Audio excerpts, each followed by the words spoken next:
Bismillahirrahmanirrahim. Assalamualaikum warahmatullahi wabarakatuh. Alhamdulillah. Alhamdulillahirabbil alamin wassalatu wassalamu ala asrafil anbiya'i wal mursalin sayyidina wa maulana Muhammadin wa ala alihi wa baraka wasallam.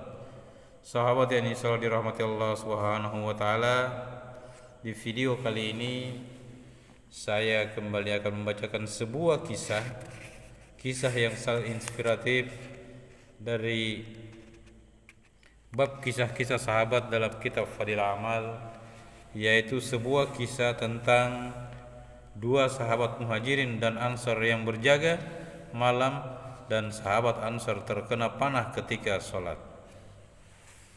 Dikisahkan ketika baginda Nabi SAW kembali dari suatu peperangan, beliau SAW berhenti di suatu tempat dan bersabda, "Siapakah yang siap menjadi petugas jaga pada malam ini?"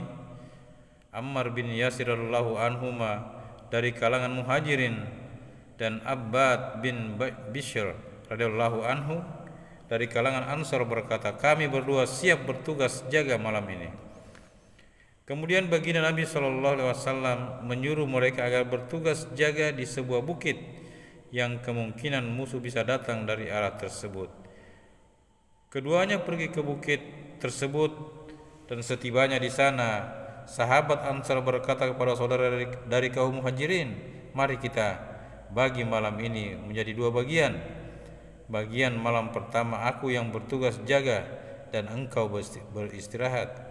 Bagian kedua engkau yang bertugas jaga dan aku yang beristirahat. Sehingga malam ini kita dapat berjaga secara bergantian. Jika terasa ada bahaya, maka yang bertugas jaga dapat membangunkan kawannya. Jika kita berdua berjaga bersama, bisa-bisa kita mengantuk dan tertidur." Kemudian sahabat Ansar mendapat bagian tugas jaga pertama dan sahabat Muhajirin tidur. Sambil bertugas, Abbad radhiyallahu anhu mendirikan sholat. Ternyata ada seorang musuh yang mengintainya dari jarak jauh.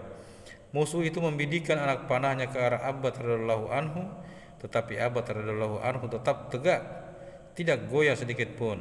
Musuh pun melepaskan lagi anak panahnya, hingga akhirnya musuh melepaskan anak panahnya yang ketiga. Setiap anak panah menancap di badan Abbad radhiyallahu anhu, ia langsung mencabut dan melemparkannya dengan tangannya. Lalu ia ruku dan sujud dengan tenang. Selesai sholat, Abbad radhiyallahu anhu baru membangunkan kawannya. Ketika musuh melihat ternyata ada dua orang, ia segera melarikan diri. Ia tidak tahu berapa banyak lagi tentara Islam di situ. Ketika bangun, Ammar radhiyallahu anhu melihat badan Abbad radhiyallahu anhu penuh darah dengan bekas 3 anak panah di tubuhnya. Ammar radhiyallahu anhu berkata kepada Abbad radhiyallahu anhu, "Subhanallah, mengapa engkau tidak membangunkanku dari tadi?" Abbad radhiyallahu anhu menjawab, "Ketika tadi aku sholat, aku mulai membaca surat Al-Kahfi dan hatiku enggan untuk ruku sebelum menyelesaikan surat ini. Namun aku merasa khawatir aku bisa mati jika dipanah terus menerus, sehingga tugas dari baginda Rasulullah SAW untuk bertugas jaga tidak tertunaikan. Jika aku tidak mencemaskan hal itu, akan kuselesaikan bacaan surat itu sebelum ruku, walaupun aku harus mati." Hadis riwayat Abu Daud dan Baihaqi. Faedah: demikianlah salat para sahabat radhiyallahu anhu dan betapa gairahnya mereka salat meskipun panah demi panah menancap di tubuh dan darah mengalir dari lukanya, tidak merubah keasikan salatnya sedikit pun. Sedangkan salat kita hanya karena nyamuk, pikiran kita menjadi kacau, apalagi jika lebah yang datang. Ada perbedaan pendapat fikih mengenai darah mengalir dalam salat. Imam Abu Hanifah rahmatullah alaih berpendapat dapat membatalkan wudu, sedangkan menurut Imam Asy-Syafi'i rahmatullah alaih tidak membatalkan. Barangkali seperti itulah pendapat dua sahabat radhiyallahu anhum tadi, atau hal itu belum dibahas karena baginda Nabi SAW tidak ada di tempat kejadian, atau karena belum ada hukum terhadap hal tersebut.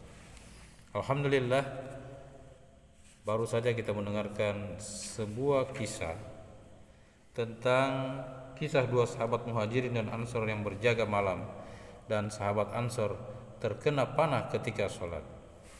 Semoga sahabat sekalian yang dirahmati Allah Subhanahu wa taala, apa yang kita dengarkan tadi bisa menjadi motivasi buat kita semua, terutama dalam melaksanakan sholat, untuk menjadi khusyuk dan khudu dalam melaksanakan sholat. Semoga apa yang kita dengarkan dapat kita kesankan dalam hati, dan kita niat amal untuk kita sampaikan kepada saudara-saudara kita yang belum mendengar perkara ini. Dan untuk melengkapi majelis ini, mari kita tutup dengan doa kafaratul majelis. Subhanakallahumma wa bihamdi, asyhadu an la ilaha illa anta, astaghfiruka wa atubu ilaik. Assalamualaikum warahmatullahi wabarakatuh.